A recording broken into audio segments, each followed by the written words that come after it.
small till it ain't, till it ain't, till it ain't, till it ain't. I'm building up a wall till it breaks.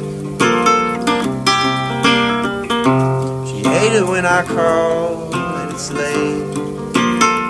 I don't wanna keep you waiting. I hope I never keep you waiting. She think I know it all, but I don't. Well, welcome to season 4 of the Mixtape with Scott. I am the host, Scott. Scott Cunningham, professor of economics at Baylor University in Waco, Texas, where today it's about 1,000,000 degrees, and the very thought of being outside is terrible. And but today is the day I moved my daughter in to college, and I'm absolutely gonna break a sweat, and I'm gonna have to come home and take a long nap afterwards. But today, I'm really wanted to sort of kick off the season. And for those that don't know, the podcast is a bit unusual. In my opinion, it's got two sort of dimensions to it. One is it's a podcast devoted to listening to the personal stories of living economists under the presumption that economists are no different than anybody else. They need stories to navigate their historical lives, and often we don't have the stories of other economists. We just have their papers. And even when we work in fields, if there's probably, there's lots of inequality in the profession, but I would say probably part of the hidden curriculum where some people know things and some people don't. That's also true, I think, with the stories. A lot of people have relationships with other professors, and because of the capacity constraints in our lives, we can only be friends with like 8 or 9 people in our whole life. Not everybody gets to hear the story of the person I'm going to hear to tell you about today. So that's part of it. And also kind of personally feel that when you listen to a person's story and you really pay attention to it, not only is it a gift you give other people to listen to their story, it's one of the most important ways that we all grow and we're transformed, but just by just being present to other people. And so it's wonderful that the guests have, over time, have allowed me and all of you to just open up. And today's guest is like that. But the other part of the podcast is that it's also meant to be a oral history of the economics profession over the last 50 years as told through the personal stories of living economists. And having said that, I always kind of feel a little guilty with the way I frame it, because immediately I start thinking, well, it's not the story, it's a non-random selection of people who share a non-random part of their life, because the interviewer is a non-random draw from the profession, and seems to be very unusually interested in the strangest of questions, like what kind of games did they play when they were in the 4th grade and stuff like that. So I know it's not the story, but the truth is there is no the story of the profession. There's just a patchwork of things. And the hope is that this can be a story, or one of the many stories that we use to try to understand our own profession and where we fit in it. And I have a very, very deep interest, as longtime listeners know. I have various mini series that I've been running now for over 100 episodes. And these mini series are various different things. One of them is econometricians. One of them is, actually, I don't know if you had picked up on this, one of them is textbook writers. One of them is PhD economists that go into the tech industry. One of them is Gary Becker's students. And in fact, even the Gary Becker student part, it's actually not about Gary Becker, it's about the students of Gary Becker. And that's part of a larger series of my real interest in the students of, dot, dot, dot. And in that students of dot, dot, dot, I am very interested in the history of the credibility revolution itself and causal inference more generally. And so that takes you through Princeton industrial relations section, starting at Orley Ashenfelter and then moving down through many of his students. And today is another child and grandchild of Orley Ashenfelter, Dr. Janet Currie at Princeton University. And as I say to Janet in the opening, it's always a little awkward to say that I am both interested in the personal stories of living economists and interested in the history of design, you might call it that, in the profession, because I don't mean that I wanted to talk to Dr. Currie because she fits into a larger thing, as though she's kind of merely interesting as a student of. As many people know, Dr. Currie is one of the most premier economists alive, and with an impeccable vita. And I'm not saying it's that to diminish anybody else's vita.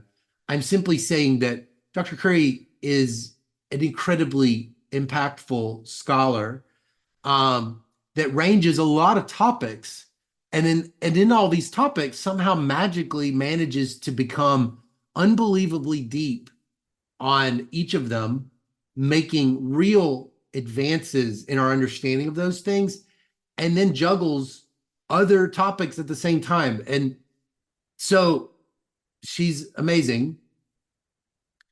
But I also think Dr. Janet Currie really embodies, in my opinion, the best of the profession. And I don't want to spoil it, but that comes across even more in this interview. The depth of the curiosity, the patience of the work, the carefulness of the work, the ability to be so dispassionate in terms of the work and be able to talk in terms of policy and policy changes without being, you might say, biased or a particular kind of ideological bias. And so as I tell her, she kind of is in part of my areas of research agenda, both in this area of mental health, but also in terms of substances. And so everybody has a hero, everybody has, well, no, I don't know that. Actually, for all I know, I'm the only one that has a hero, but she is one of mine. And so I want to welcome you now, to introduce you to her, and apologize this opener is a little long, but this one's a longer interview. It's an hour and a half, and I do encourage you to listen to it, the whole thing. Don't have to obviously do that. It's a free country, but I do encourage you to listen to it longer than you would have if you're thinking about checking out, because it's wonderful. We go through our whole life, and we cover at the end, the substance of a ton of her different projects. And I think in it, you sort of get a sense a little bit of how she approaches work and how she's gone about sorting into a lot of this work and sorting into the kind of projects. And everybody's different. Everybody has a different production function, and nobody has to copy Jane Currie's production function. Everybody sort of has to figure out their own production function. That's a big part of this wonderful career.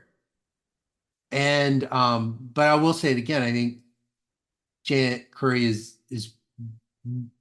she embodies really the best of the profession, and we're very fortunate to have her, and I was very lucky to get to interview her. And so she kickstarts season 4 of the podcast, which, by the way, I think I am going to scale it back a little bit, and rather than have everybody drink from a fire hose where they're getting one new podcast every week, I think I'm going to try to do it every other week. We hit 100 episodes in season 3, and so I think that I'm going to go a little slower. So anyway, thank you everyone for supporting the podcast. I think this is the one to share. There are always ones to share. Every one of the podcasts is amazing and magical, and every one of the guests. And I encourage you to always share these with people in your life. And I encourage you to share this one too. And thank you so much for your support of the podcast, and I hope you enjoy this. This is a real honor for me to it's always an honor who we get to have on the podcast. It's always in a very different way. And today's guest is someone that I've only spoken to one time, and so I'm really looking forward to learning, talking more with her. This is Professor Janet Currie. Janet, thank you so much for being on the podcast. It's my pleasure. For the sake of the listener, can you tell us the long title of your job and who pays your paycheck? So I'm at Princeton University, and I'm the Henry Putnam Professor of Economics and Public Affairs. Wow. It's both. It's both in the policy school and the economics department. Did I hear you say that right? Yes, that's right. So Princeton's policy school is kind of unusual in that almost everybody in the policy school is cross-appointed to a traditional academic department. Oh. So that has advantages and disadvantages. On the advantage side, everybody is kind of fully integrated with their disciplinary department. On the disadvantage side, you have kind of two meetings for everything. I see. Got it. That's every single faculty in like econ. That's every single faculty. Yes. Oh, wow. Was it always natural for you to sort into the policy school, or is it something, is that like the most common thing that people do, sort into that joint appointment in the policy school, or was it? So there's a lot of people that you probably think of primarily as Princeton economics who are joint with the policy school. And maybe that's a little bit more common for kind of people who do more applied work than people who do theory, but there's also theorists who are joint. For me, it is kind of natural for me to have a foot in a policy school because I am very interested in public policy. Yeah, yeah. Well, before we get started, I wanted to do an icebreaker. So I wanted to ask you, what's a vacation that you have gone on in your life that it could be a long time ago, it could be a recent one, it could be one that was super fun, it could have been one that was an absolute disaster or whatever. It's just that you've noticed in your life that it still pops up in your memories every now and then. So actually, a recent one and a past one is going to Acadia National Park. So my family really likes that. It's beautiful. It's the only place on the East Coast where the mountains and the sea really meet. And there's a lot of things to do. The water's really cold, but if you don't mind swimming in cold water, you can swim. Yeah, you can go biking. The hiking trails are really beautiful. So that's just a place that we like to go. The whole family loves being out. You've always loved being outside? Yes. I guess even when I was a kid, my parents used to take us camping. And so we did a lot of that kind of thing. Oh, okay. Okay. Well, where did you grow up? I grew up in Ottawa, Canada. Oh, okay. Okay. So is Ottawa one of the places that you're going to grow up speaking French and English? I actually don't know a lot about the distribution of the languages. Yes, that's right. So I took French from a pretty young age in elementary school, and some of my siblings went to French immersion schools. Are you still fluent? Well, not so much since I moved to the US a long time ago in the 80s, and you don't get as many opportunities to speak French. But I think I could pick it up again pretty quickly. Oh, okay. What were you conversationally as a kid? Conversationally? Yeah, is there like when you would speak with friends and stuff, are you speaking French? Or are you speaking Oh, I English? was always English speaking. Yeah. Oh, okay, okay, okay. What did your parents do for a living? So my mother was a social worker and my father was a geologist who Oh, worked for the government of Canada, like a research geologist. oh, oh, okay. Uh, a geologist. What's a geologist do when he's not in a university? Uh, so he worked for the Geological Survey of Canada and he did a lot of mapping, actually. So going out in the field and mapping where different kinds of rocks are. Hmm. And then he also worked for a while with um, um, people who study fossils because he was interested in plate tectonics and where the different North American plates come together, which turns out to be somewhere in Newfoundland. Uh, Oh, so you can see that from looking at the rocks and then also looking at the fossils in the rocks. And another thing he worked on actually for a while, I guess a high point in his career was working on craters. And there oh, was a theory at a certain point that almost all craters came from outer space, things hitting the Earth and causing a crater. And there are lots of craters like that. But um, what he, I guess, discovered was that there were also craters which formed more like bubbles in the Earth's crust. So, if you blow a bubble and then it collapses, that could leave a ring-shaped thing like a bubble leaving sort of soap scum. So he wow. kind of proved that some of the craters, especially in northern Quebec, were probably formed like that and not from impacts. Wow. I actually didn't know that at all. Were you aware as a kid that he was doing cool stuff like that? Well, when I was a kid, I think the coolest thing that I knew about was he had a lab, and in his lab, he had a machine to put things under very high pressure. And he used to tell us that he could make diamonds out of peanut butter. So that impressed me as a kid. I bet.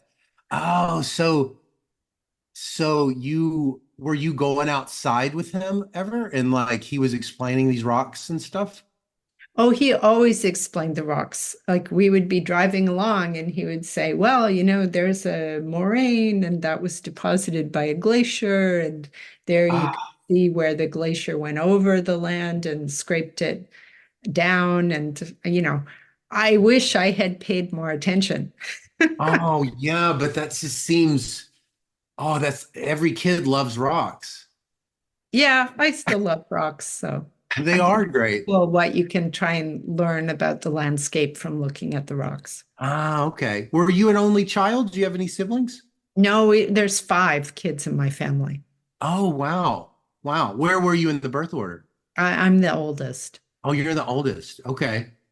Uh, what kind of games were you playing games with your siblings more than playing games with kids in the community when you were young?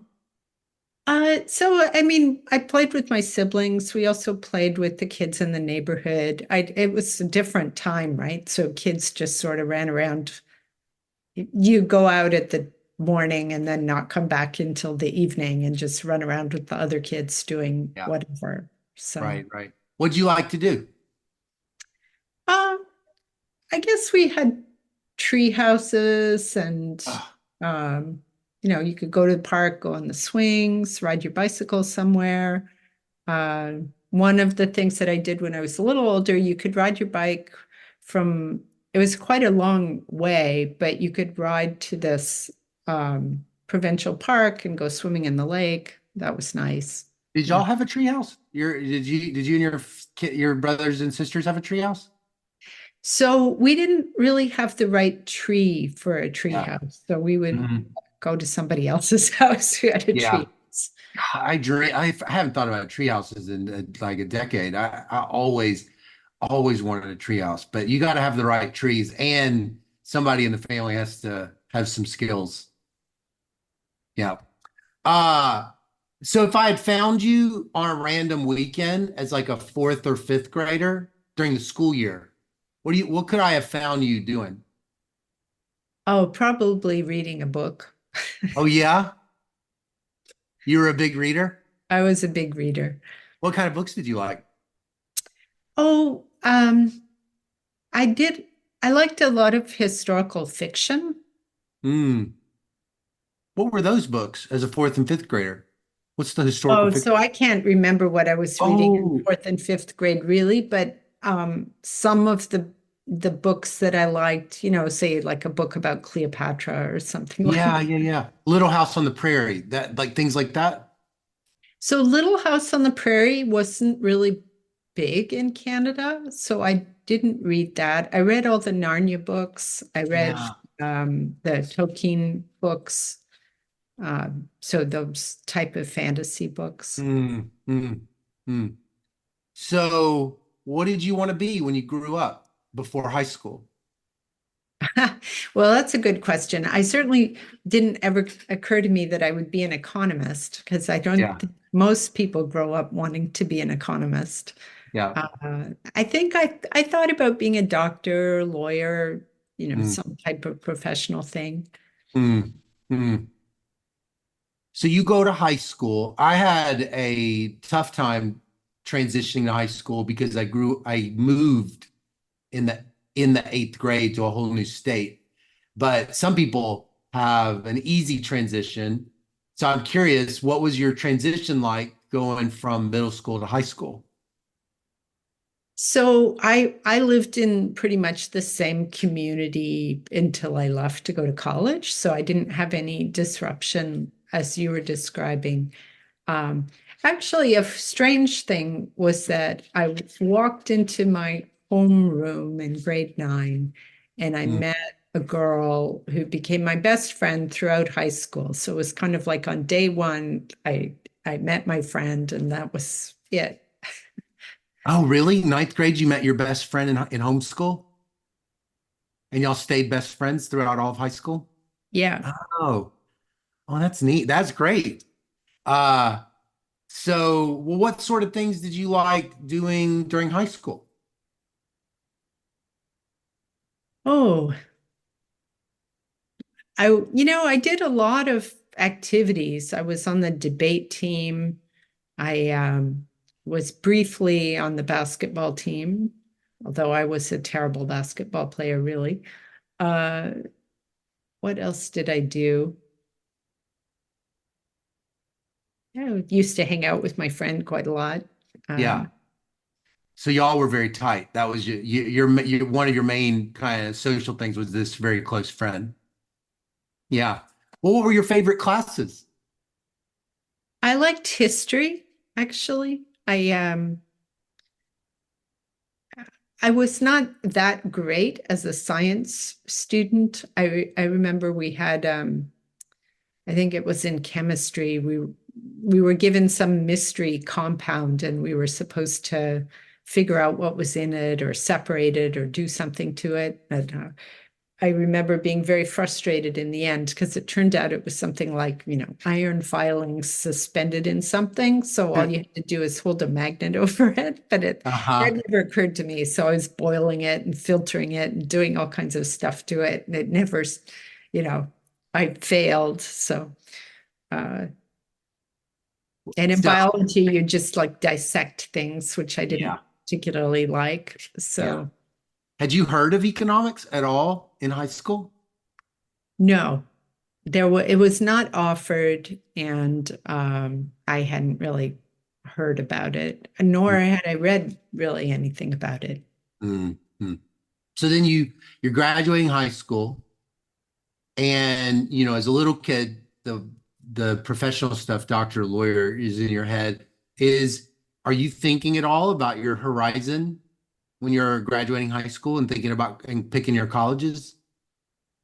Oh, so in Canada, it was very organized. So you put in a central application and you Mm, listed the schools that you were interested in. Mm, I don't think you had to list the fields, but you just list the schools, and then the schools decide whether they want to accept you or not, and then you get your acceptances, and then you pick where you're going to go. So it's very centralized. And mm, so I applied to university. I went to University of Toronto, and in my first year, I took like what you might describe as kind of general liberal arts, English, philosophy, French, history, and economics, which was just mm. random. And then I sometimes tell people, well, it turns out economics was the only thing I was good at. Of that first semester or that first year? Of the first year. And actually my teacher, whose name was Donald DeWeese, was a very fine teacher. Mm, I remember coming in every day, whatever the topic was, he would manage to find a newspaper article, which was, at least he would make it be about that topic. mm. So he has his syllabus, and as you're marching through the syllabus, everything is topical. Everything is about, something that's happening right now. So he Oh, made it really exciting. oh. And so do you leave those principles classes that first year thinking this is the right fit? You immediately start sorting in it as a major? So what I did, after taking all these liberal arts courses, I did really like the history course, but what, which was some, sort of overview of European history or something like that. And then the trouble with the history courses was they got really specialized really quickly. So you Mm, do some overview course, and then the next course was about, 15th century Bohemian something or yeah, other. right, right. And I just wasn't that interested to do that. Um, so, but I wasn't that thrilled with a lot of my other kind of liberal arts courses. So I thought, okay, I'll sort of go in the other direction. I'll take lots of math courses. So that's what I did in my Oh, second year of university. I took calculus, algebra, and statistics, and some other economics courses. Um, and then I decided, well, I didn't really like the math courses that much either because they seemed too abstract. I wasn't really very interested in art for art's sake.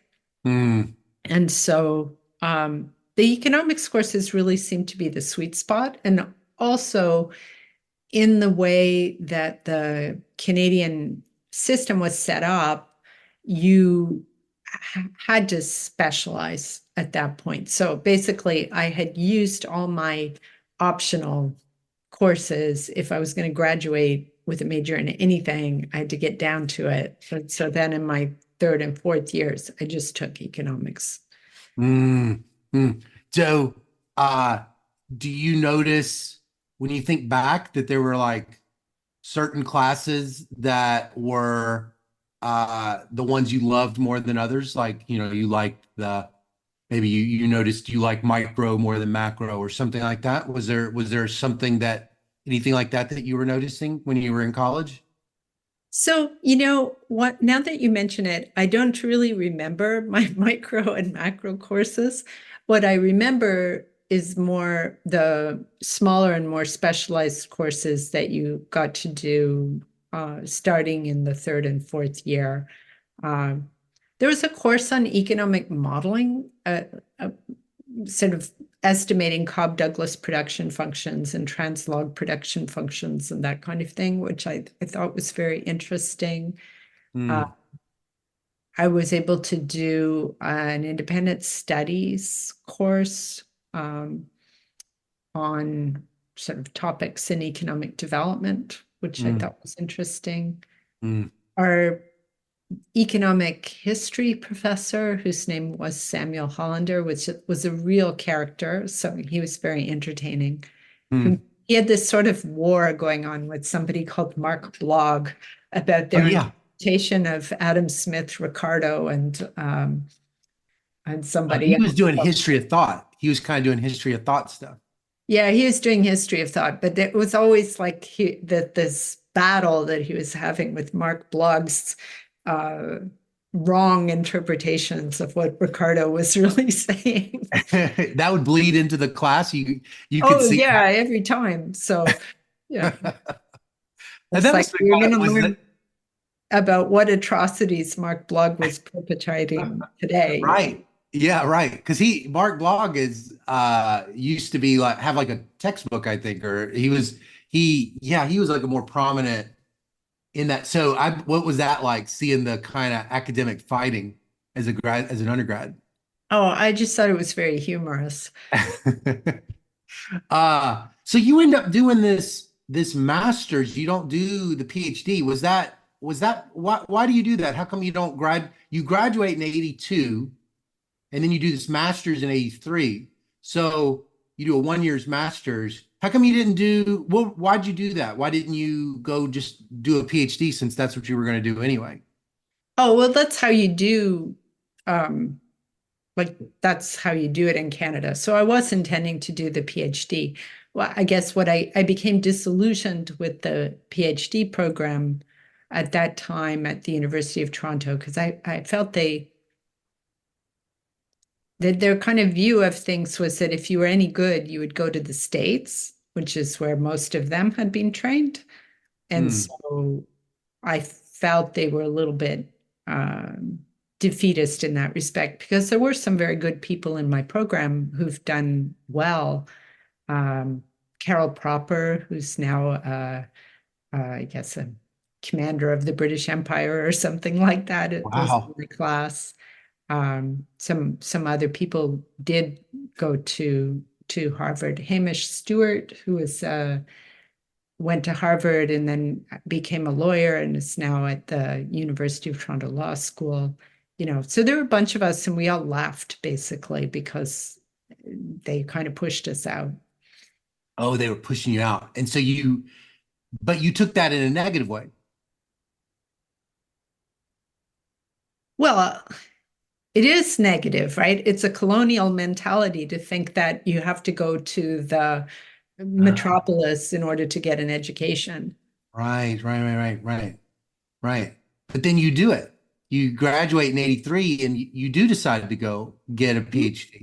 Yeah. So did you know when you were graduating that you wanted to, quote, be an economist?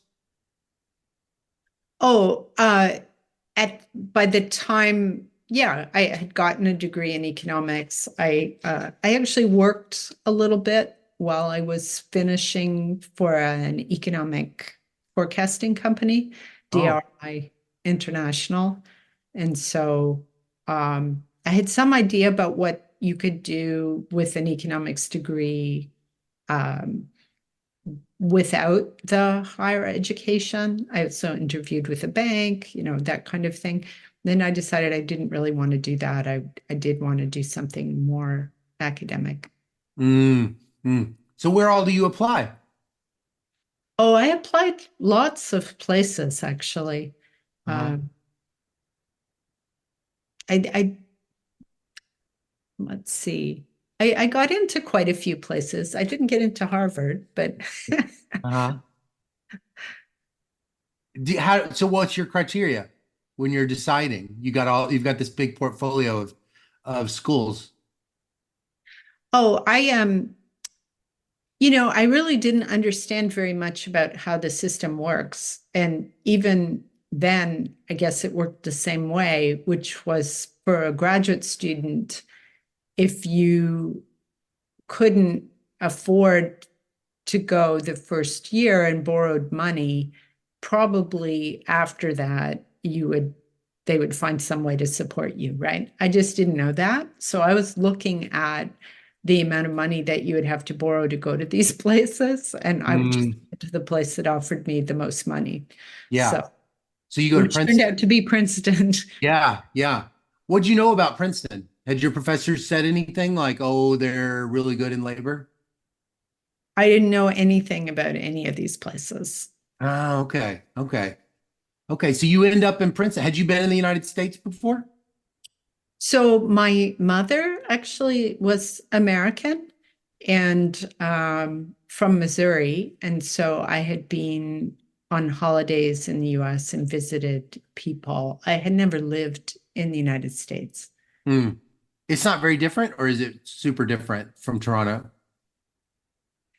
So this is a matter of dispute.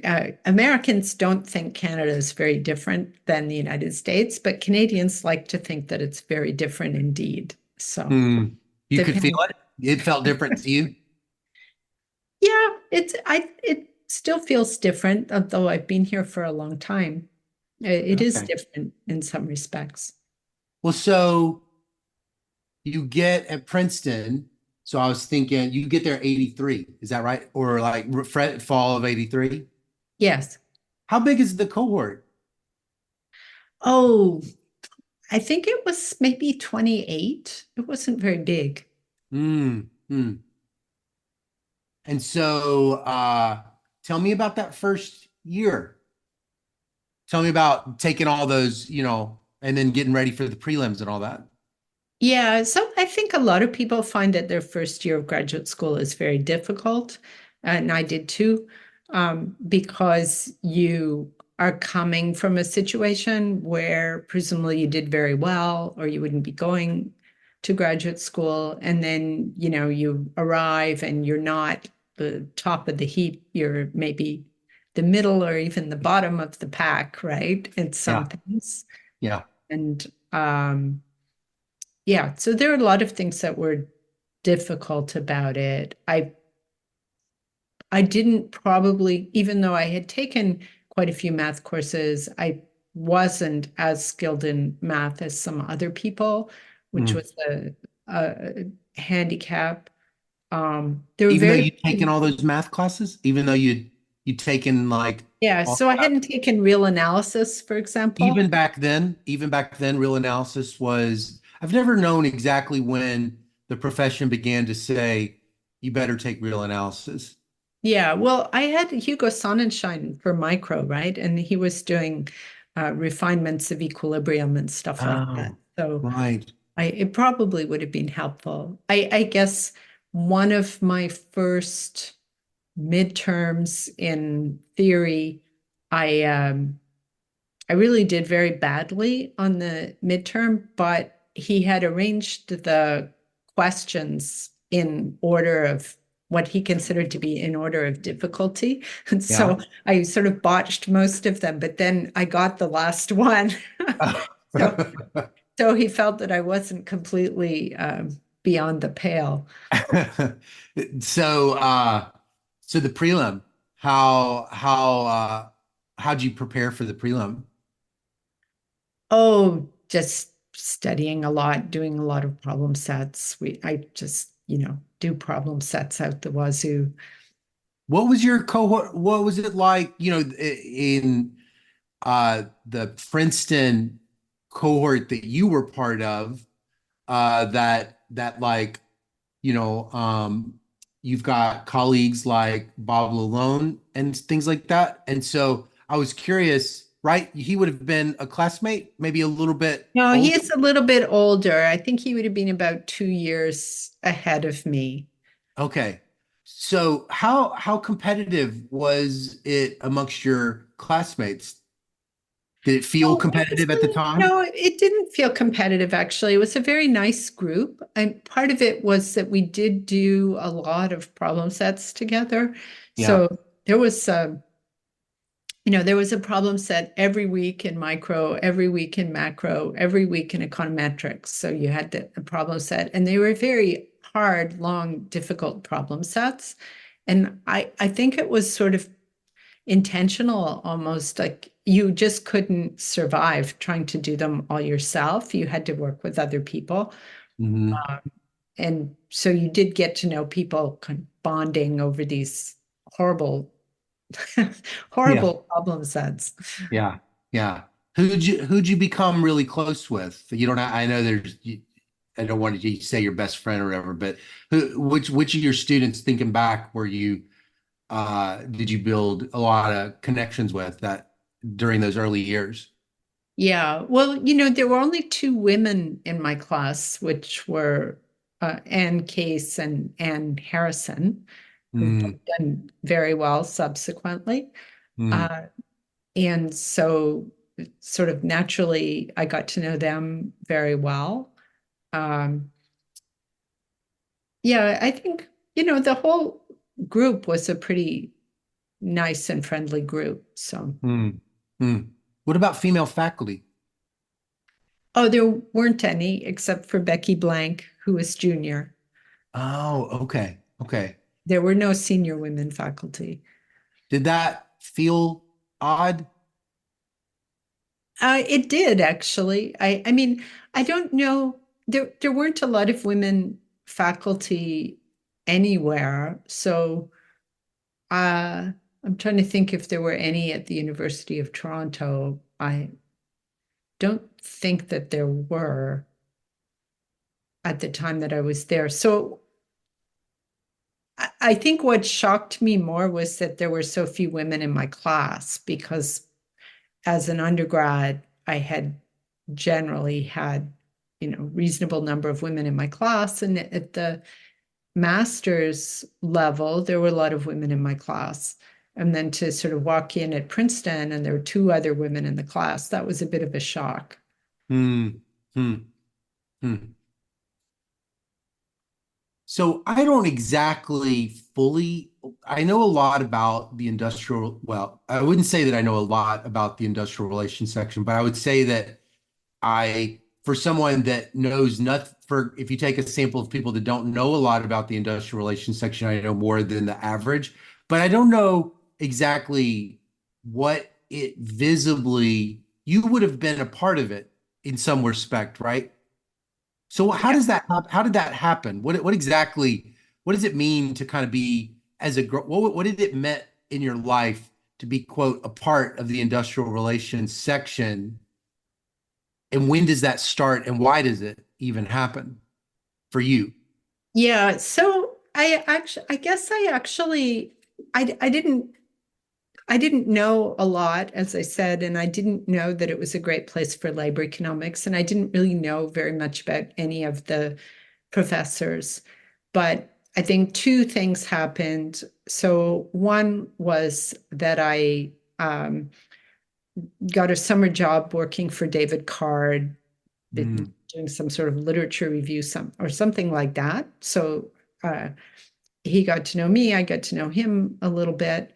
And then I was also assigned to be the TA for Orley Ashenfelter's undergraduate statistics course or econometrics course, um, which was kind of funny. I got great teaching reviews. That was one of my best teaching reviews ever, yeah. which generally were something along the lines of, I could not have survived this course without Janet. So, so the students liked me in the end, but uh, Orley tells this story. Sometimes he says that there were a bunch of students who didn't like me because I was a woman, and they came and Oh, complained about it to him. Because I think the undergraduate student body was still largely male at mm, Princeton. But anyway, so he sort of listened, and then he um, made a point to come and sit in on my TA sessions when I was yeah. teaching. And he didn't do anything. He just sat there. And he told me that that's what he always did, which turned out that it wasn't true. Mm, But he didn't want to upset me by telling me that people were complaining about me.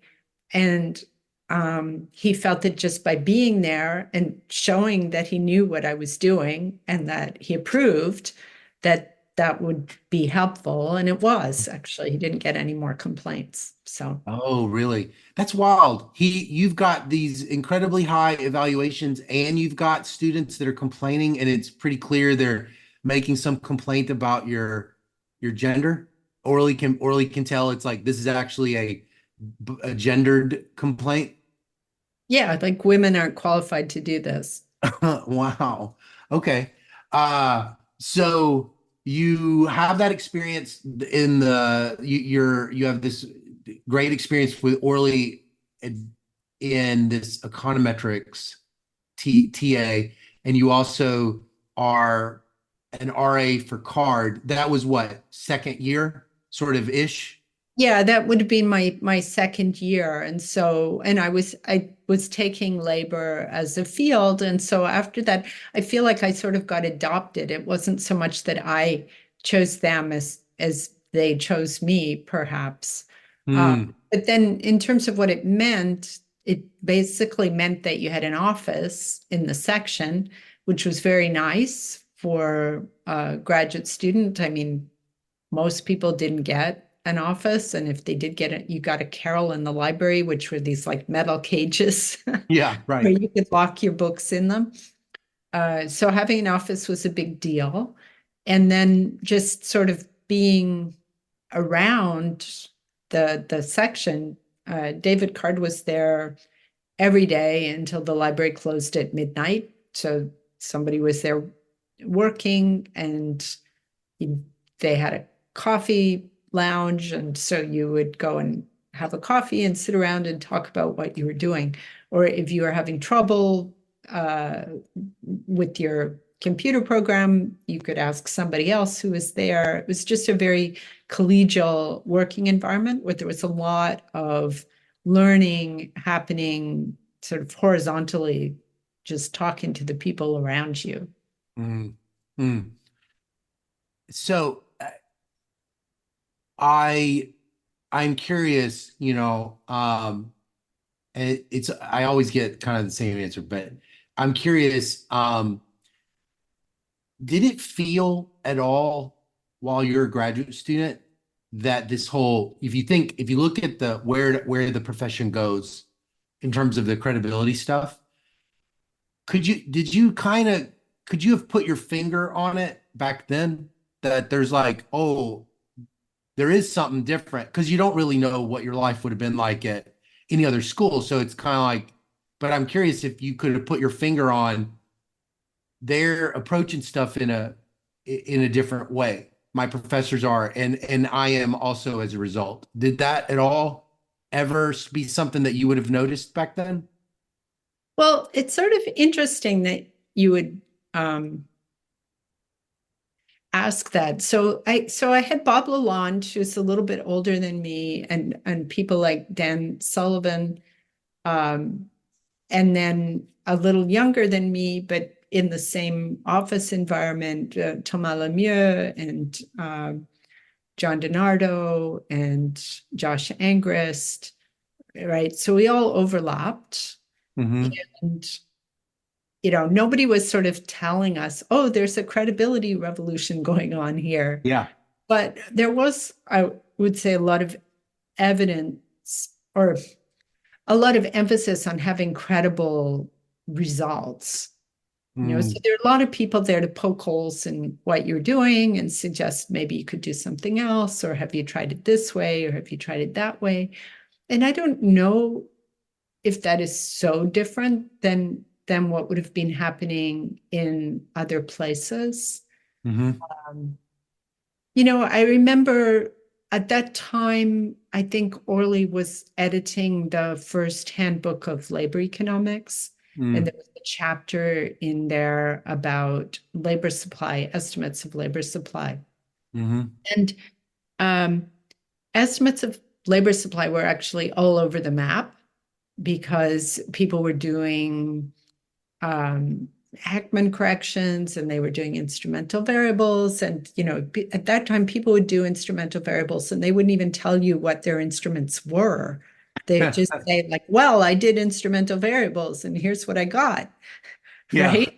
So I think the process of surveying all of that literature and sort of seeing that it was all over the map was also pretty enlightening. Like, yeah, we're doing all these econometric things, but it's like, how come we're getting all different answers? Yeah, right. Well, How did that feel? How'd that feel as a grad student? Well, I remember it very well. I mean, Jim Heckman had a chapter, I think it was his chapter on labor supply, where he had this table with like 100 different studies in it. And he was trying in his chapter to just say like, okay, well, we don't take these 100 different estimates and treat them as if they were all equal. We have to look at them and try and decide which ones are the most credible. And if we say which ones are the most credible, maybe there'll be more consistency between them. Oh. That left an impression as a grad Yeah, student? I think it did leave an impression. Hmm. Well, what was your experience like sort of sorting into finding an advisor? And also so I'm assuming there at this point, am I right? The 3 essays is becoming the more common. Yeah, Okay. that was the standard, was the 3 essay type of thing. And so I'm just trying to think what other options there were. So I ended up having both Orley and David as my advisors. Hmm. And that did seem like, let's see, there was Alan Kruger, and there was I think Hank Farber came after me, so he wasn't around. I'm trying to think who else was around. Kruger would have been there for like what, like a couple of years? Yeah, exactly. So he wasn't there at the beginning, and I never had him for a class. Hmm. So, whereas I had Orly and David as my teachers, as I say, I had TA'd for them, I had worked for them. So it's Hmm. fairly natural for them to be my thesis advisors. Hmm. Hmm. Well, what topics were you interested in? Or what was your job market paper? What was your stuff about? So that's a funny thing. So my job market paper was about collective bargaining among school teachers in British Columbia. Oh, So not something that people associate with me very much as a topic. But yeah. at that time, that was the really hot topic in the industrial relations section, was thinking about labor management bargaining, Mm, strikes, arbitration of labor disputes. mm, There was a lot of excitement about whether economic theories could be applied to those problems. So one reason for thinking about bargaining was you had all these new developments in game theory, yeah. and you could use game theory to think about Mm. strikes. Now, it turned out that it actually wasn't very useful for that in the end. Oh, Uh, really? yeah, you didn't learn very much about that.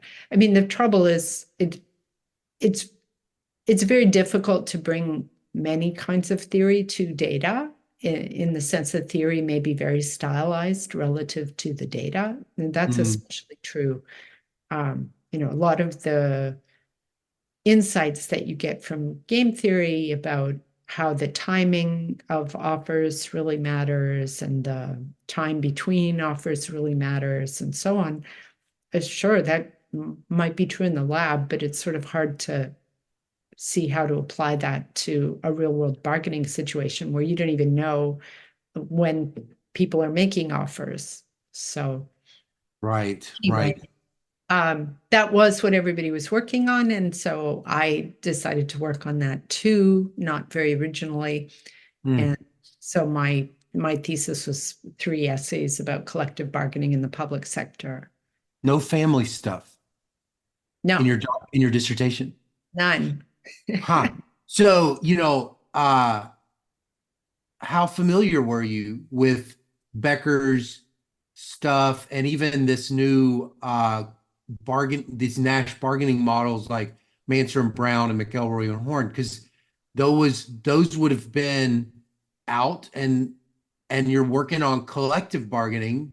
So I could see like a little line going from that research topic to this bargaining within the family. How were you aware of that stuff? Yeah, actually I was, and that's very perceptive because that did form a connection to the things that I knew. Um, And so I guess originally when I started, so basically I worked on collective bargaining for a while, and I had several publications in that area. And then I decided at a certain point that life is short, and I wanted to work on something that I really thought was important. And so I was interested in sort of poverty, welfare, children, kind of generally. Yeah. And so I started doing a lot of reading. A lot of the reading on those topics was very focused on things like household bargaining and things like incentives for parents. You know, if you have more generous welfare programs, will parents work less? And at a certain point, my sort of eureka moment was to realize that nothing that I was reading really said anything about impacts on children. So it was kind of implicit that the reason for having these programs was largely to benefit children and children families, and that's why we have these programs for families. But then nobody was actually looking at whether the program had any effect on children, positive or negative. So sometimes it was kind of implicit in the background, like, oh, we're assuming that it's good for children to either have their mother stay home or have their mother work, or, you know, depending on somebody's ideology. But there was no actual evidence about any of these things. Oh, yeah. You know, when I think about those, even when I think about the theoretical work, it's really more spousal bargaining, and then Becker's models are the it's really the dad kind of maximizes, and then he's got stuff on kids, but I wouldn't associate really much of the Becker project with your work on kids. Well, even something like the, you know, the rotten kid theorem Yeah, is a bargaining thing that this time between parents. totally. Yes, right. Child. But it's not really about whether anything is good for the child or Yeah. not. It's not the Yeah. question. So it was just a question that nobody, you know, maybe it's too simple-minded, but nobody had really asked that question. So I thought, Huh. okay, I'm going to work on this. I'm going to look at sort of a range of things and see, are they actually good for kids? Yeah. So actually, I haven't even really thought about this stuff before. You could definitely say, like, maybe there's a lot of neoclassical stuff that's like, you know, behavioral, but doesn't get into like what's good or bad for the kids. You think that, I'm just curious now, is that a common, do you think that that kind of like, because it's so common now. So that's why I'm bringing this up. It's so common now to be like, is this good or bad for the people? But at Princeton, are you getting that kind of subtle, you know, like normative little nugget kind of in your training? Because I can imagine you going to Chicago and maybe you would have not necessarily, who knows? I actually don't know, but I'm just wondering, was it always kind of in the background at Princeton that you would go, you know, this might not be good. We might have to change these policies or something like that? Is You know, I think there is more, well, there's, you know, Chicago really has its own brand. And Mhm. it's really more of a, if it ain't broke, don't fix it type of Mm. orientation, right? It's like, yeah, maybe life could be better, but half the time when you try and fix it with policy, you actually make it worse. So you should be really. Absolutely. Yeah. And I think that Princeton historically did have more activist Huh. faculty. Huh. You think that It, at all has anything to do with this credibility stuff? That kind of well, I think a neutrality lot of on it? it has to do with the credibility stuff. You know, Orley went off to was working in Washington for a while. And that's when he got interested in training programs, which even back then, many administrations had training programs, and the idea, if people are out of work, then they need to be trained, and we should have these training programs. And so still, almost every administration comes in, they have their own training program. Yeah. And so asking, well, does it actually work? Mm-hmm. That is a good question. And then how would we know if it actually worked? No, Mm-hmm. that's really the origin of the credibility revolution, I think, was Orley asking that question. How can we know whether these programs work? Totally, totally. And you've got that you think you've got that in your DNA as an assistant professor at UCLA? Oh, yeah, I might have come by it in other ways as well. I mean, if you're a social worker, you ask, is this Right. good for people? Is this working? You said your mom was a social worker. Did I remember Yeah, that my right? mom was a social worker. Oh, yeah, yeah. So this is kind of natural to you to think about policy as like, does it or does it not work? And especially with kids.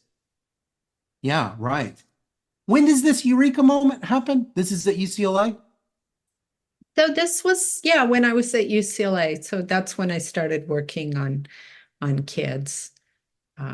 And it really was a deliberate shift. Like, Huh. so one thing about working on collective bargaining was that you got a lot of feedback from people. So many people said to me, like, well, why should we worry about unions when unions are dying? And I Right. said to them, well, they might be dying in the US, but they're not dying in Europe or other places. So it's not like Yeah. it's an uninteresting question. Yeah. But it was just kind of tedious to always have to be, defending what you were doing.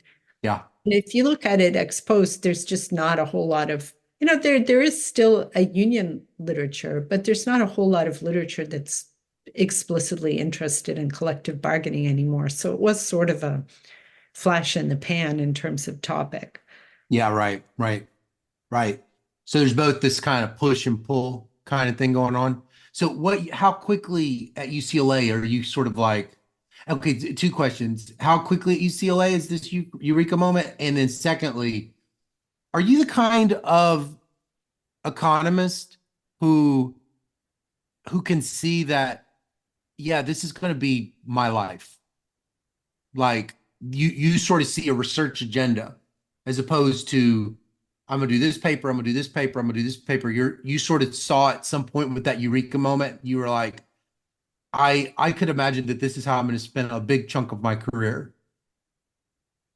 Yeah, I would say that's fair because once you started thinking about it, even in terms of welfare programs, there's so many different, even if you're just going to do welfare programs, there's so many Mm-hmm. different welfare programs. So I think my work is all connected. I can't honestly say that I saw all the places where it would go starting in the early 90s at UCLA. But I do think sort of one thing has led to another in a kind of natural progression. So my first paper on this topic was looking at cash welfare payments. And then what I thought after thinking about that for a while was, well, it's really hard to say what a cash welfare program is supposed to do, in the sense that we don't give people very much money. We just give them a little bit of money. And then there's all these different outcomes that might possibly be affected a tiny little bit. And how Mm-hmm. are you going to measure that? It's just really difficult. So I thought, why don't I try looking at one of these in-kind programs where it's more obvious what the point of the program is. So if you Mm-hmm. give somebody medical insurance, presumably you think that that will have some effect on their health care. Or if you give food stamps, you think that that might have some effect on their nutrition. That's why you're giving it to them, right? So it's easier to evaluate something if you know what it's supposed to do. Yeah. Um, so I did go in that direction, looking at health insurance, I realized, on the one hand, health insurance is really important, but on the other hand, the things that make people sick are, often not having anything to do with health insurance.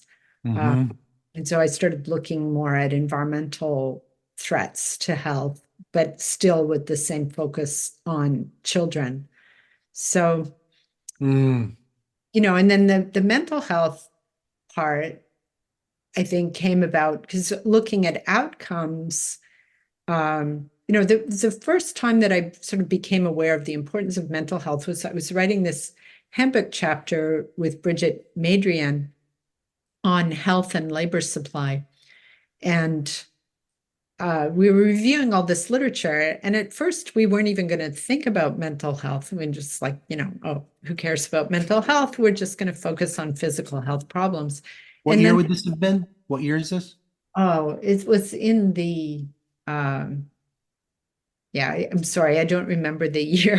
Something 90s in or the 90s. Yeah, okay, so it's in the 90s. it's pretty early.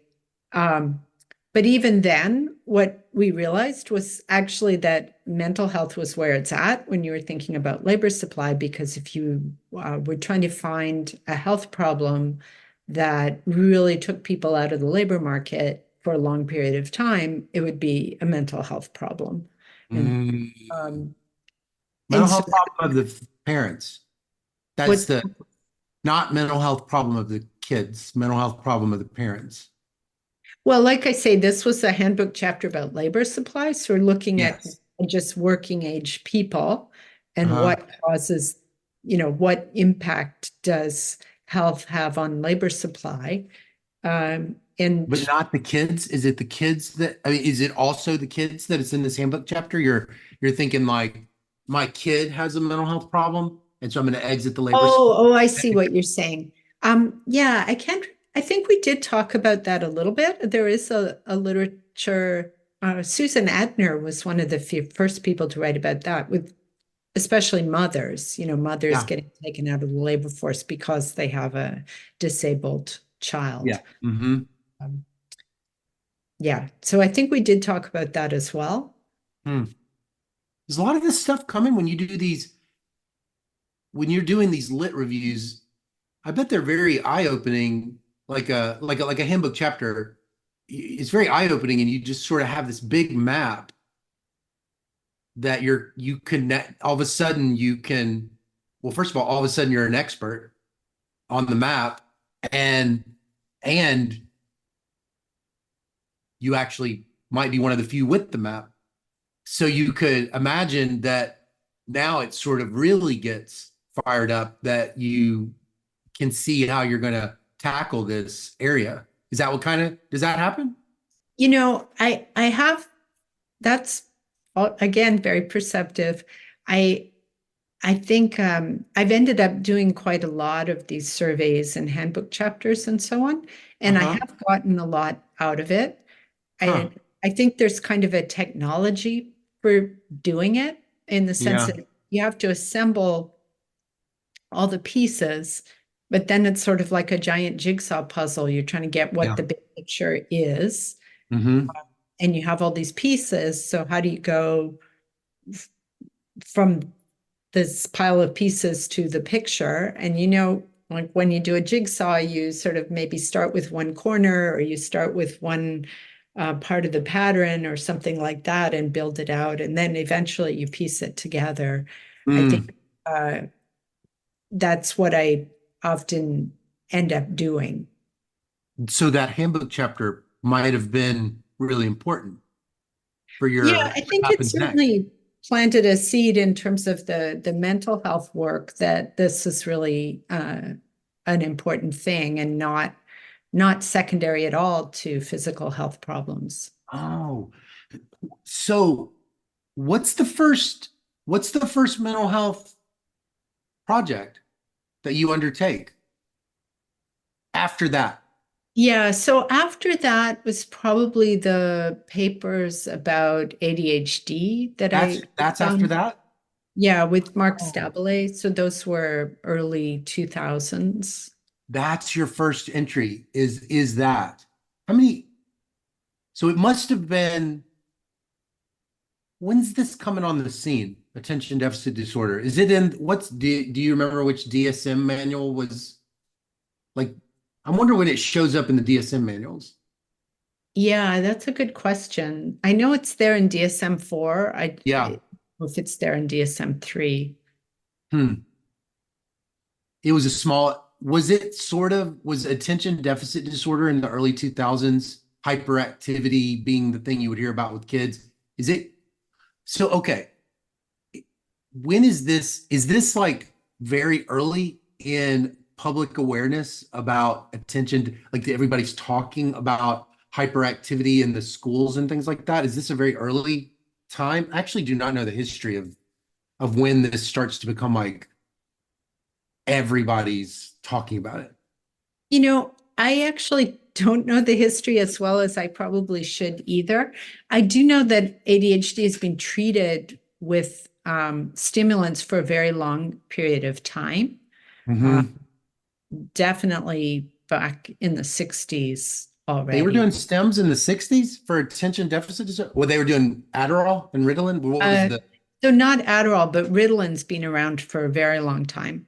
Ritalin?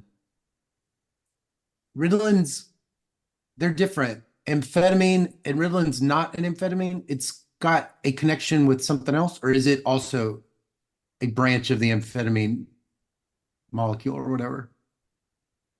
Something's a cocaine connection. I just don't remember. I have the worst memory.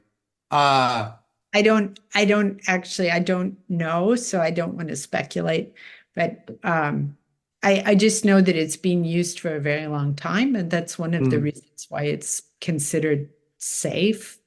Uh, right. What do you think going into these early projects on attention deficit? Is it okay? Are you, as you're going into attention deficit disorder, are you also going in immediately onto amphetamines and Ritalin, Adderall, or is it like you're not necessarily tackling them at the same time? Because a lot of your work, I would say, it's almost the same thing at the same time. And I'm just curious, what's the earliest stuff? I have to go back and look at my CV. So I'm thinking there's kind of two strands. So one of them was to look at national surveys, specifically the National Longitudinal Survey of Youth, where they did this behavior problems index. And then you can Oh, take out of the behavior problems index some sub indices, which are uh-huh. related to the diagnostic questions for different disorders like ADHD or depression. The Uh, 97? This is the NLSY 97? no, the 78. 79? Oh, they've got it The in there? children, the The children of the children of the 78 cohort. NLSY?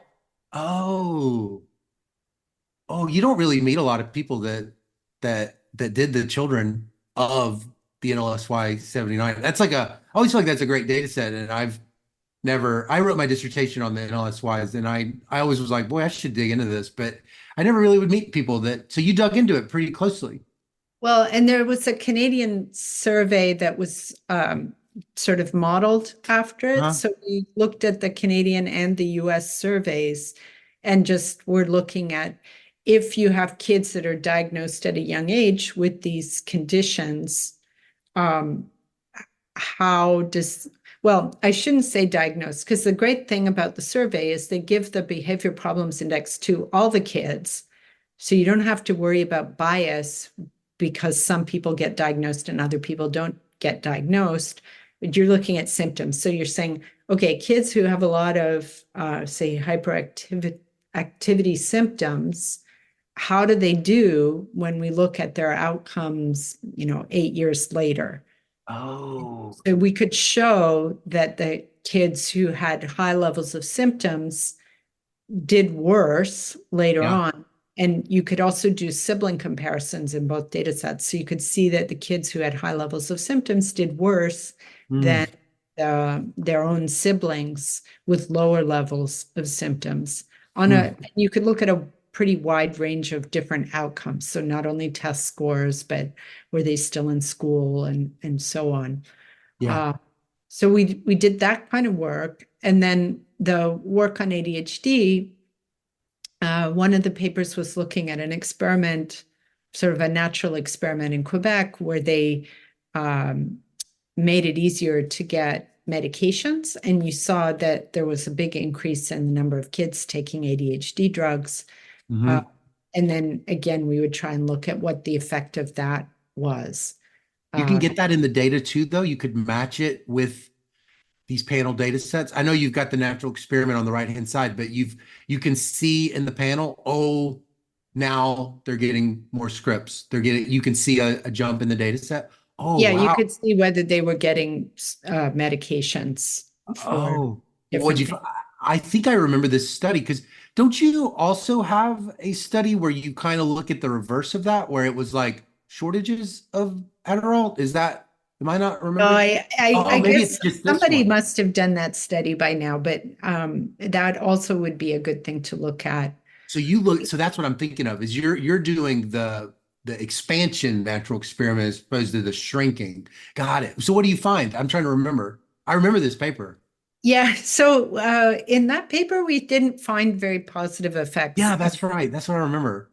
So I think when you interpret these things, you have to be careful about thinking about the treated on the treated type of thing, or Yeah. treated on the Mhm. treated, in the sense that when you had this expansion, the kids who were probably the most in need of treatment were probably already getting treatment, right? So Mhm. Yeah.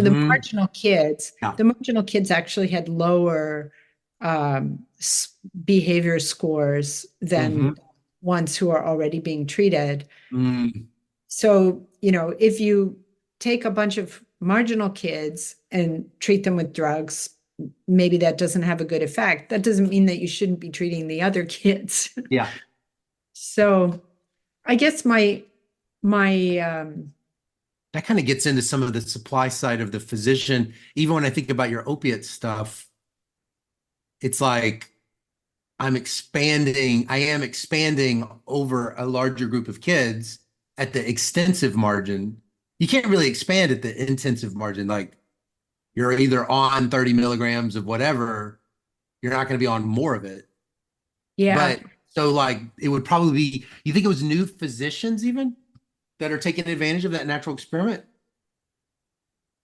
Like you've got this abundance of Adderall or whatever. And you could either have a group of physicians, incumbent physicians, that just start prescribing it more, or you could have the extensive margin physicians that are now, for the first time, prescribing it to an entirely group of kids who wouldn't Yeah. have. What do you think So is going on? ADHD is kind of complicated because schools play an important role in Yeah, the right. diagnosis. So Right. I think it probably what's happening might be more along the lines of your school is telling you, okay, your kid is really hyperactive. And if the drugs are something that you have to pay for, you could say, well, but I can't afford to pay for these drugs. Yep. And then you are at an impasse with the school. But now Mm. they changed the rule. And so the school can say, well, your kid needs to get drugs Oh my and you can goodness. get them for free. So you better go and get them. So it's like a bottom of the demand curve, even. That might be the local average treatment effect. It's like it's the liquidity constrained families or something. Yeah. But it's not really helping. I think I think when I started doing this work on child mental health, I sort of had the view that you read a lot of people saying this kind of thing, like, oh, the kids are being over medicated and Yeah. we're taking normal childhood behavior and pathologizing it. And now all these kids are drugged out all the time. And I think I now have a sort of more nuanced view where we see usually a lot of kids who need treatment who don't get it. And then we see kids who don't need treatment who do get it. Mhm. So it's more of a problem with matching. Mm. I guess one reason why I've become interested in diagnosis. Uh, Mm. Doctors just not making a very good decision about what is the problem and what we should do about it. Yeah, yeah, yeah. Uh, you know, it's funny. And maybe this is like even weird to make this comment, but like you definitely don't come across in this interview, and it now is like casts a bit of a net over the Vita as an activist it's in the area of ADHD that I think you're much more likely to run into an activist, an educated activist type who will be very negative, like Prozac Nation kind of like version of that type of thing. But you don't seem to have that style. And is that that is inaccurate? Is that accurate about you that No, you're I think that's accurate. I mean, the thing that I feel strongly about, I guess, that I've discovered that I would be maybe a little bit more activist about is finding examples of doctors doing things which are very strongly contraindicated. mm, So I think there is a lot of bad practice going on, and probably more attention should be paid to things that just shouldn't happen, hmm like prescribing opioids and yeah, benzodiazepines together, which kills people and it shouldn't happen, but it right. does happen. Uh, hmm so on those kinds of things where there's definitely a problem, uh, I think economists could be useful in pointing them out, given the skill set we have with big data sets and so on. Yeah, right, right, But right. the other sort of way of looking at it, that we're going to come up with some algorithm that's going to replace doctors altogether, that seems somewhat dubious to me. So, Uh-huh. I don't want to take up more of your time. I feel like this is one of these interviews where I just want to keep going. But like, so how quickly, what's the pivot into the opiates? When does that happen? Is it because like why does this start to happen in your career? It's easy to understand now why people work on it, but you were working on it earlier. And so it just seems like even going back to that lit review, the handbook chapter, it's like you end up seeing stuff earlier than other people. And I'm just curious, when did you get an eye on when did you get your eyes on that? so that goes back to some work that I was doing with Hannah Schwant, looking at inequalities in mortality.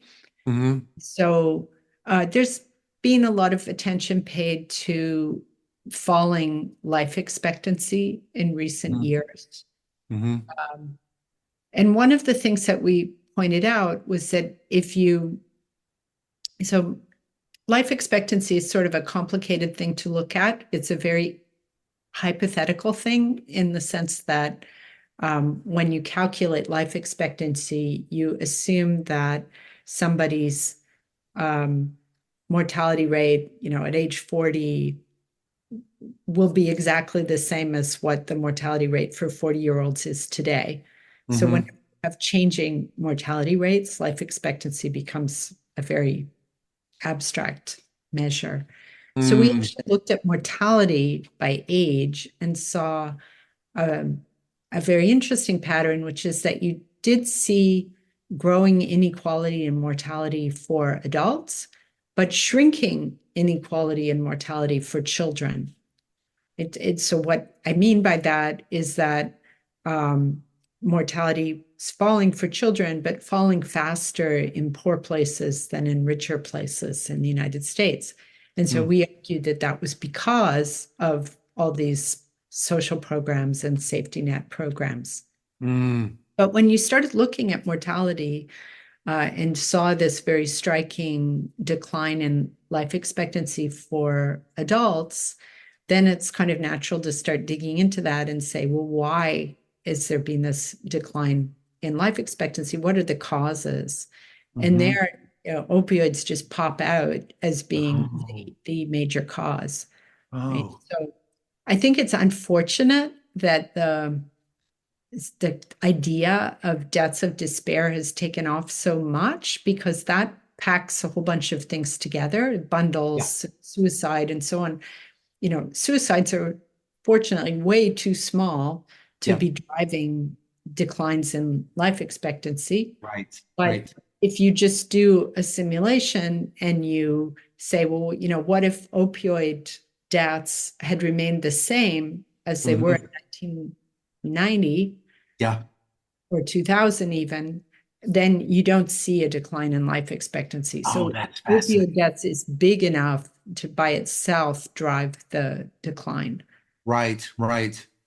I'm going to end with this because I know I've already gone over so much, but I think one of the more like provocative stuff, it's really kind of funny, like talking to you because you're not like I was just saying, I could throw if I my experience, I could take a conference room of like of a group of adults that like are very familiar with ADHD or have strong opinions about ADHD. I could throw a rock in that room and I still will not hit someone like you that is kind of like very, you know, not active, almost activistic about it. And it's funny, like you've got this study is so interesting where you're able to connect the physician prescriptions on opiates to their medical school and the ranking of their medical school. And I just was for the sake of that, it's funny because if I could imagine me writing that paper. No, actually, I can't imagine me writing it, but I'm saying if I had written that paper, I would be very activistic. I think I have that tendency ex post to be like hysterical and just kind of like telling everybody like strong opinions and stuff. Somehow you don't do that, and it's got to be all in your DNA and stuff. But I was curious, first of all, could you tell the listeners a little bit about that study? And I am curious what the reaction has been. So what we show in the study is that high doctors who graduated from higher ranked medical schools prescribe less opioids. And then we do a lot of things to try and beat that up, I guess. So one of the things that we do is look at doctors who are practicing in the same location. So you can Mm, think of people having a joint practice, and the mm, one who is trained at the more higher ranked institution will still prescribe less opioids. So you can think like they're probably getting pretty much the same patient pool and they're yeah. behaving differently. You also see that this difference is um, not there for people who would get specific training in using pain medicines. So Hmm. somebody who's a pain specialist or somebody who does rehab, um, there's much less of a gap. And there's a big gap for GPs. So Mm, GPs who are coming from not very well ranked schools are much more likely to prescribe opioids. And then another thing that kind of surprised us is that you have GPs and then you have doctors of osteopathy who you hmm. might think of as more kind of crunchy granola types or more in favor of natural methods or something. Yeah. But Hmm. they're not. They prescribe more opioids than anybody as a Oh. group. So You think it's some kind of do you think it's the institutions or do you think it's some kind of I know you don't I hesitate to say this because I don't want to make a judgment about anybody, but I'm just saying, do you think it's some kind of a priori sorting into they like there's something about the physicians even before they would have gone to that school? I mean, because I can't imagine in the school they're like here's something you can do to make a little extra money. You could like over prescribe like these particular medications. I mean, I can't imagine that's like getting traction, so I'm curious, what do you think is going on in terms of the physician composition? we thought it was training. So, Mhm. speaking to the point you just raised, if it was that certain types of schools attract certain types of physicians, then it Mhm. wouldn't matter so much about the specialty. Mhm. But basically, the people who aren't getting, who wouldn't be expected to be getting the training, where the gap is bigger. Mhm. Um, we think it might be that if you go to a higher ranked medical school, maybe you're taught more about how important it is to keep up with the literature, Yeah. to learn about the changing opinions about whether opioids are really warranted, and Mhm. so on. So Mhm. we thought the training interpretation was actually kind of hopeful because it suggests that you could address Yeah, it's got a policy implication. it has policy implications, exactly. The reaction that we got uh, was very negative from the medical establishment. Yeah, In sure. fact, we actually had a guy wanted to talk to us from a lobbying organization for the American Medical Association, and you know, I finally said to him, like, well, why are you so invested in proving that our study is wrong? And he Hmm. said, well, because we know that there are no differences in training across medical school. All physicians are equally well trained. Right. And I said to him, well, like, you wouldn't assume that was true for a lawyer, Yeah, would you? right. Exactly. Why do you assume that that's so? It doesn't matter that a place like Harvard is super selective. Yeah, right. Yeah, it's It's not, yeah, exactly. It's neither random at the student level or the faculty level or any of it. Yeah, but anyway, Well, I mean, that's the thing is they don't have an incentive to this is again the hysterical conspiracy part of me or whatever, but it's not like they have an incentive to go, yeah, it's probably us. It's because I mean that just opens you up to considerable liability if you were to say, yeah, we're probably causing, hundreds of thousands of deaths by cutting corners on our training or something. So, yeah. Well, I do feel very frustrated actually about the way that the opioid epidemic has been covered, because uh, it is the reason why it's so terrible in the US compared to other places is because we prescribed a ton of opioids to people, and then they got addicted, right? And now that created this market yeah, for right. synthetic opioids. Now we have this Oh, that's horrible fascinating. Yeah. fentanyl crisis, Hmm. but we're still, Oh, not really addressing the overprescription that gets people addicted to begin with. And then also the fact right. that people really can't get off opioids on their own. So medication assisted treatment is the standard of care. And, we still make it difficult for any doctor or dentist or whoever, vets even, can prescribe opioids. Mhm. And we make it really hard to prescribe the treatment that saves people's lives, right? And instead, in fact, we put a lot of money into treatment like 30-day residential treatment. If you Yeah. can take somebody, you can, sort of wean them off the opioids for 30 days and then put them back out on the street with no support, and they'll just die. Right. Mm, That's what we spend our money on. So the policy is just so bad. yeah. Drives Yeah. me crazy. Yeah. Yeah. Yeah. Yeah. Well, uh, what's the future for Janet Currie? What is she most excited about going forward? Well, I'm still working on the in the mental health Uh-huh. space and um, trying to sort of branch out in a number of ways. I'm doing some work on schools and Mm, trying to think about whether there's some way to um, like work through schools to improve mental health, or at least um, uh, prevent schools from being harmful for mental health. hmm. Well, It's really nice having you on the show. I don't mean to make you uncomfortable. You're kind of one of my heroes, so it's really nice to meet in person or Zoom person or whatever. Um, and I really appreciate you giving me extra time in office hours here. I really enjoyed it.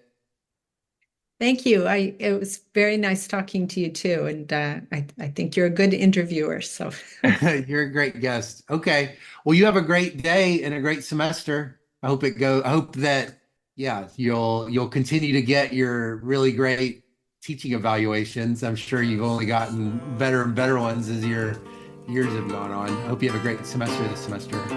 thank you. You too.